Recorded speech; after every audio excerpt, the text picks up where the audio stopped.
Bonsoir, vous êtes bien sur boursicoté.com pour cette analyse technique Forex et matières premières avec aujourd'hui donc une poursuite du mouvement baissier sur la période de devise euro-dollar avec cette rupture ici des 1,1202 qui d'abord était dans un premier temps marqué comme une zone de support. Donc les cours ont cassé ici ce niveau pour venir marquer un nouveau plus bas avant de revenir en pullback sur cette ancienne résistance qui est désormais devenue support. Suite à cela, eh bien, on assiste à une poursuite du mouvement baissier, donc qui nous permet d'inscrire encore une fois un nouveau point bas. Cette dynamique ici devrait nous emmener sur cette zone de support à 1,1063, ce qui confirme la poursuite du mouvement baissier court terme.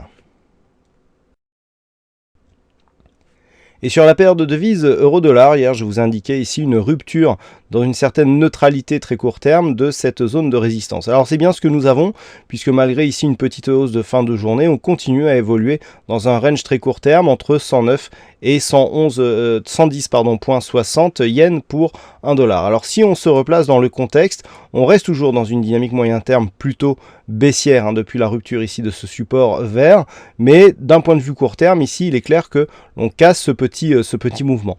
Donc si les cours venaient à casser par exemple la zone des 110,75, on pourrait réimpulser une nouvelle dynamique haussière dans la continuité de cette tendance court terme, mais qui pourrait commencer à avoir des répercussions sur la tendance moyen terme. Pour avoir des répercussions sur cette dynamique, il faudrait venir casser ce point haut significatif qui se situe à 111,76. Et enfin sur l'or, je vous disais ici sur la rupture de cette zone des 1240 $ l'once que nous avions un prochain objectif à 1209, eh bien on y est presque arrivé avec le point bas de cette bougie qui se situe à 1210,20, eh bien on peut dire que l'objectif est presque atteint. D'un point de vue court terme, donc, nous pouvons constater que suite à la rupture de cette zone de support et des 1240, nous avons bien eu ici l'accélération qui était prévisible, hein, comme après toute rupture de support. Petit ici rebond technique qui n'a même pas permis de marquer un contact avec la moyenne mobile 20 exponentielle. On continue ici sur une dynamique qui, semble-t-il, devrait nous amener ici sur cette zone de support. D'un point de vue un peu plus moyen terme, on assiste en fait à une poursuite du mouvement haussier mais qui est en train de se stabiliser.